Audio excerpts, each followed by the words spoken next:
Les objets connectés, c'est un premier point, c'est ce qu'on appelle la transition numérique, vous l'avez dit très bien, hein, c'est un des gros phénomènes qui arrivent. Les objets connectés vont se multiplier énormément. Laetitia Tumontagne parle de 200 milliards d'objets connectés en 2020. Hein, donc c'est bien la conjonction de la transition énergétique et de la transition numérique qui crée une forme de révolution, de rupture. Les appareils électriques bientôt vont devenir connectés.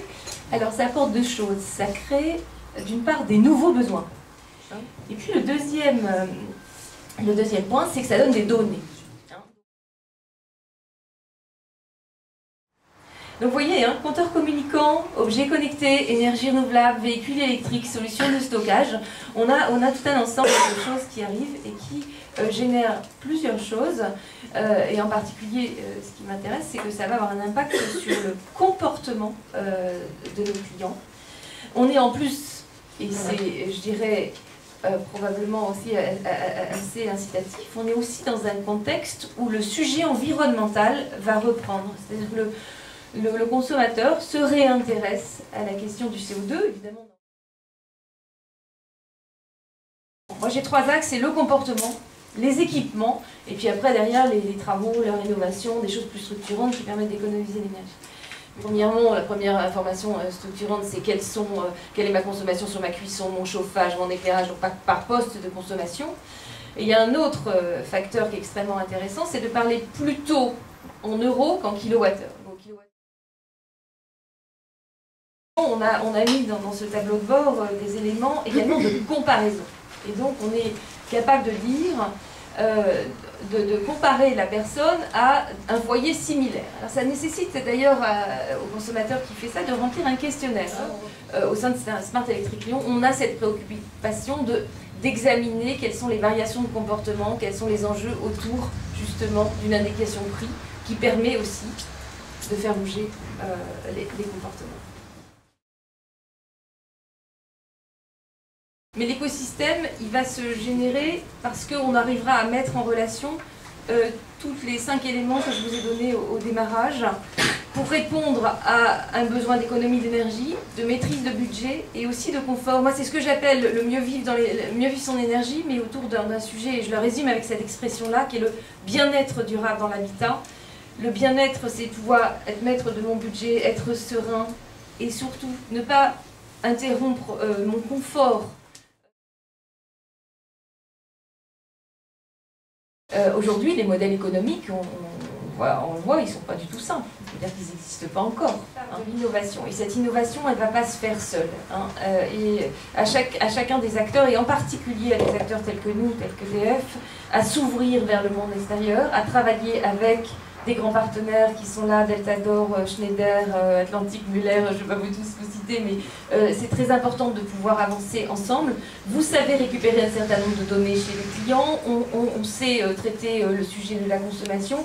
Comment on arrive à créer cet écosystème? Par quelle nature de communication? Est-ce que c'est de la communication entre les objets connectés à l'intérieur de la maison, y compris avec le compteur Linky? Et donc vous évoquez le sujet du petit appareil qu'on met sur Linky pour que ça communique avec les objets connectés à l'intérieur, et on se dit bien que si le signal tarifaire à un moment donné il veut arriver pour déclencher la machine à laver à la bonne heure, hein, je reviens là, c'est des heures creuses un peu classiques du soir où on a peut-être intérêt à faire marcher nos machines à laver pile là quand le signal tarifaire est bon, eh bien ça il faut qu'on le consolide. Il y a des travaux en cours, je crois au fait que ça va être assez vite prêt ce sujet-là. Hein. Aussi à des petites start-up. Hein. Alors vous connaissez tous évidemment en ce moment start-up qui monte très en puissance en ce moment, qui s'appelle Netatmo sur le thermostat gaz, d'autant plus qu'ils font un peu un pied de nez à Nest, qui est l'acteur de Google, donc ils regardent de très près. Aussi, on a créé un fonds, hein, qui s'appelle Electra Nova Capital, qui permet aussi pour des acteurs comme nous d'investir aussi dans des start-up autour du stockage, autour des économies d'énergie, autour des smart grids. Voilà, on a 8 projets en cours qui nous permet aussi de voir comment tout ça évolue. On aura besoin aussi, alors c'est ce que j'appelle le numérique et l'humain, le connecté et le non connecté, qui se mettent au service du client pour réussir et mettre en place cet écosystème et ces services. On a 39 millions de contacts sur notre site web chaque année. et à peu près 30 millions d'appels téléphoniques pour vous donner quelques chiffres. On est aussi, je pense, un des rares à avoir un accueil en anglais. Et je crois que ce sujet de la donnée, il doit être au cœur de notre préoccupation pour maintenir cette confiance avec nos clients. Ça veut dire qu'on leur demandera le consentement de l'utilisation de leurs données. L'interaction entre le compteur et les objets connectés est intéressante dès lors qu'on va avoir du signal tarifaire. Aujourd'hui, chez EDF, en matière d'interaction dynamique de clients, on a un forum justement autour des économies d'énergie sur notre site qui s'appelle travaux.edf.fr.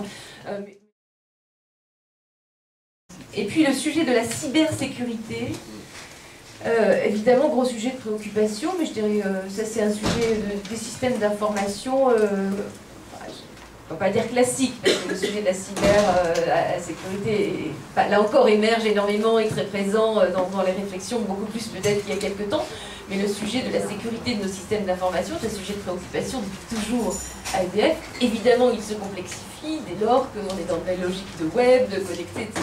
Mais voilà, il y a des règles de sécurité, il faut que nos informaticiens prennent ce sujet en compte et mettent en place les développements adéquats pour cela.